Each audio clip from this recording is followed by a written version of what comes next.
Current value of my portfolio stands at €2,469.94. So the first thing I'm going to do is I'm going to walk through what stocks I own and what weighting they have in my portfolio. Total, I have 14 investments, i.e. I have investments in 14 different stocks, and now we're going to walk through the different ones.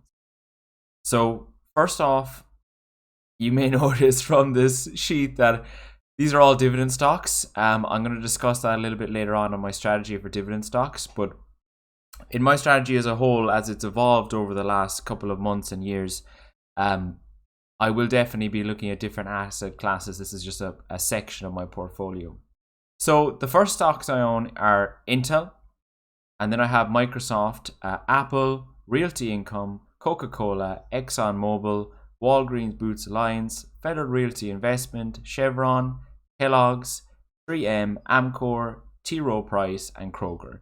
And like I said, these all pay a dividend, whether it be quarterly, yearly, monthly. So this is my rationale for my attraction to these stocks. Now, it's kind of a mixed bunch here, right? So you have a couple that are down, and I'll explain that kind of when I go walking through my idea of why I've invested in these. And you have a good few that that are up a fair bit, like ExxonMobil here is up for almost 15%, and then you have the likes of 3M that are down at almost 12%.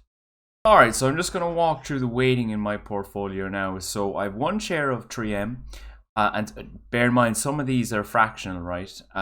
Because I have the drip turned on for the dividends that are paid, right? So they get automatically reinvested rather than me manually reinvesting them. So one share of 3M, 2.9 in Amcor, 2 shares of Apple, 1 in Chevron, 3.4 in Coca-Cola, 1.8 in Exxon, 1 share of Federal Realty Investment, 11.7 shares of Intel, 2 shares of Kellogg's, 2 in Kroger, 1 in Microsoft, 3.2 Realty, 1 in T. Rowe Price, and 5.6 in Walgreens Boots Alliance. So I guess the one that kind of stands out here, right, and you might notice that it has the most weighting, is Intel, 11.7 shares and 337.84 euro. So my rationale behind this is Intel is if we click into Intel here, right, and if you look at it for even the last year, right, so Intel back in January was up at 55, and now they're at 29, right? So you can see there's a really big drop here. Now, my rationale behind this is Intel have really strong fundamentals. They have good cash flow. Now, a lot of that is going into investing, right? But if you kind of factor in the CHIPS Act in the US that they're going to get some money in, and they're building a lot of new foundries and stuff, so it is a risk. It's not exactly a safe dividend stock like kind of some of the rest of them, but I think it's kind of a short-term play for the future. So in the next 2 to 3 years, the maximum of 5 years, I would hope that Intel that their investment would pay off, right? And in their last earnings report, right, they really didn't meet any earnings or revenue. They were kind of very far off, right? So, but it wasn't as bad as expected because it's kind of seen that it's an investment. Some of the other ones, right, that I just want to call out because I think, look, some of these are very straightforward, right? Like it's kind of an obvious bet to invest in Microsoft. So Microsoft are down, if you look at the year. If you look back to December, they were, almost $100 more than they are now, right? But I think with the kind of prevailing currents of the market at the moment, it's kind of unrealistic to think that they would be really far up. Microsoft is a very strong company. They have really good cash flow. The three main things that I think overall I look for when I'm looking at, particularly at these, it's different depending on your strategy and the type of assets you're investing in, right? But when it comes to dividend stocks, first of all, I obviously have to look at the yield. So, you want something maybe, depending on the company, that you're going to get a good return on, maybe 3-4% on the dividend, and then you want a growth each year, hopefully, of the actual value of the stock, right? So you kind of have, that's one of the appeals of dividend stocks, is you kind of have that two-prong, value from the stock. You're getting paid the dividend, and you're waiting for the stock to go up, right? So in relation to Microsoft, another one that's kind of closely aligned with Microsoft is Apple. Now, Apple is kind of it's a similar story to Microsoft in a way that with the prevailing winds, it is kind of up and down in the last couple of months and throughout the year. So like back in January here at the start of the year, it was at 181, and now it's at 150. So I think Warren Buffett at the moment, I think people are kind of looking at, he's buying a lot of Apple, and it appeared that he was buying it at sub 140 is kind of what I got the sense from the market, from the his quarterly reports and kind of what other analysts were saying. So I think Apple is just a good investment overall, right? They have good products, they're innovative, they always seem to have something, a new trend. You go from the iPod to the iPhone to the MacBook to AirPods, and now they're kind of looking into the market of, kind of the metaverse in a way, with their glasses that haven't come out yet, and stuff like that. And Apple TV, I think probably one of their less exciting products, right? But I think the fact that they are breaking into that market that's highly competitive now, when you have the likes of Netflix and Amazon and Disney and all this, shows that they are diversifying what they're doing. They're not just a technology products, they're going into services and things like that. So those two are closely connected, Apple and Microsoft, blue chips. You would hope that they'd be safe enough. Now I do hold some REITs as well. So I have two of them. So I've FRI, or Federal Realty Investment, and I have Realty Income. So those two I think is kind of more to diversify my portfolio into property.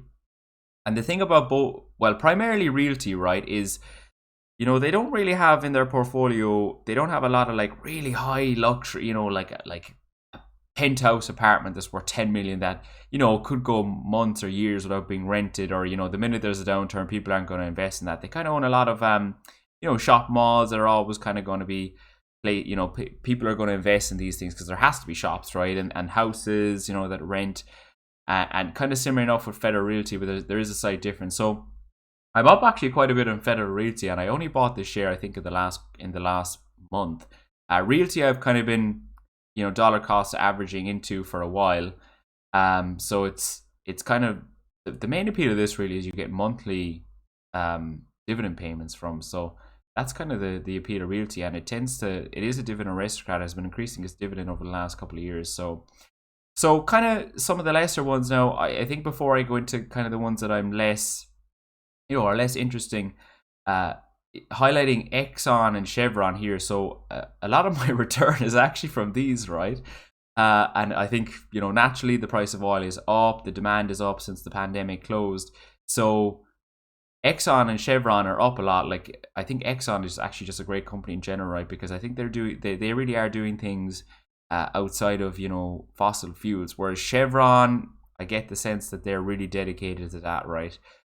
So these for me will probably be maybe short-term ones, because I think there's going to be an overall move towards greener, as we get more electric cars, etc., and we're not using fossil fuels as much.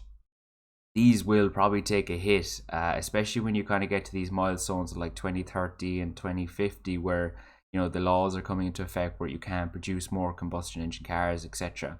So a few of my kind of less interesting ones that I would highlight are Amcor. So this is actually a packaging. They package products. So a company would contract them to, say, if they're shipping out products, if they're shipping out food for specific packaging and stuff like that. So I have 2.9 shares in that. That's down slightly.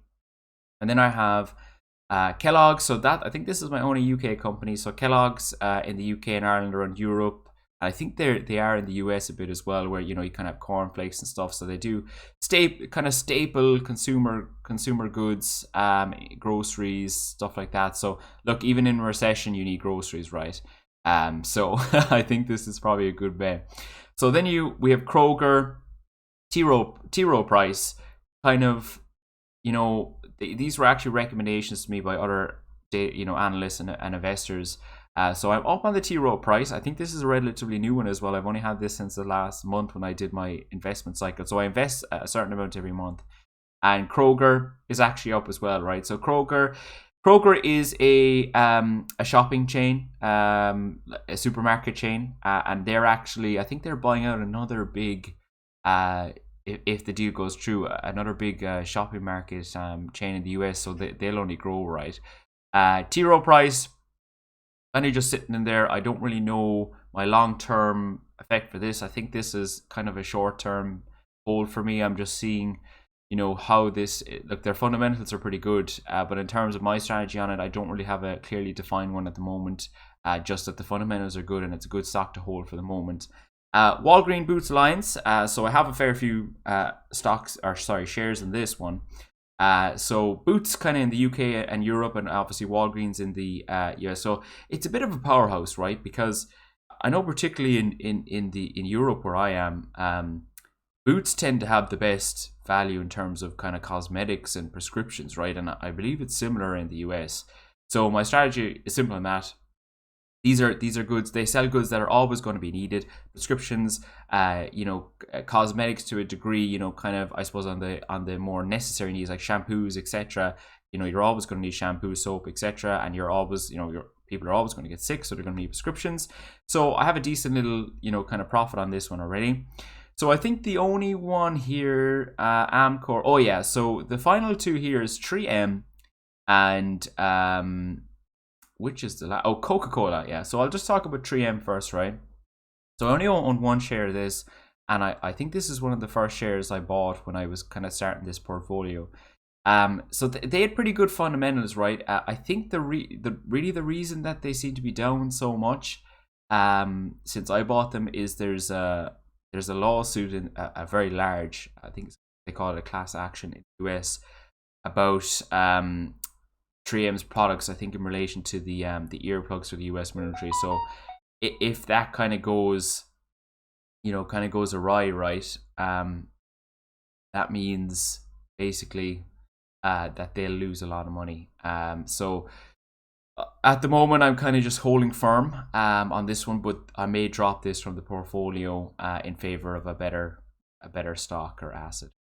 So final one I want to touch on is Coca-Cola, right? Look, another staple, right? So I think I kind of took Warren Buffett's advice on this, right? That, you know, Coca-Cola is everywhere, and you know, even if they were to sell a percentage or more each quarter a year, would count for hundreds of millions of dollars in both revenue and profit, right? So I think it's an easy one and it's a relatively safe one. So I've been dollar cost averaging into this as well.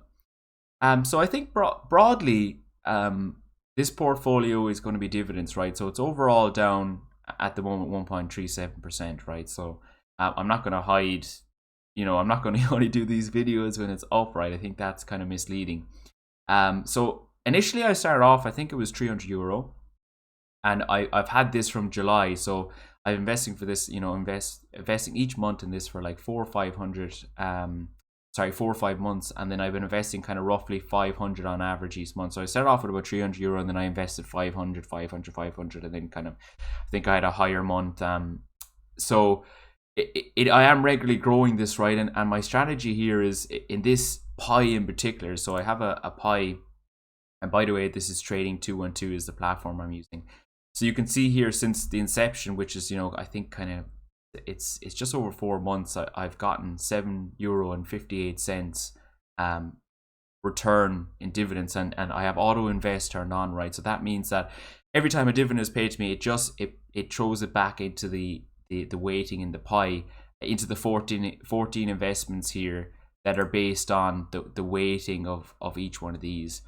So I wouldn't read too much into the weightings, right? But I suppose the ones that I'm very hopeful of have higher weightings. So Intel 15%, and then we have a couple at 10 here, right? So we have Microsoft, Apple, Realty, Coca-Cola, Exxon, Walgreens, and then the ones that I'm kind of less so optimistic about, but I still feel I'll get a good return on, I kind of have 5% or lower, right? So Federal, Chevron, Kellogg's, 3M, Kroger stuff, right? So I think that gives a good overview, right, of my strategy, my ideas, and what's actually in my portfolio at the moment. So this will be my first update, and I'm planning hopefully to do one of these each month. So when I do my next investment cycle, we'll hopefully be coming up to about maybe 3,000 or whatever I'll have invested. So we'll see how the market goes from then. So that will be in December, and that'll probably be the last one, right, for this year. So yeah, thank you very much for watching, and I'll catch you on the next one.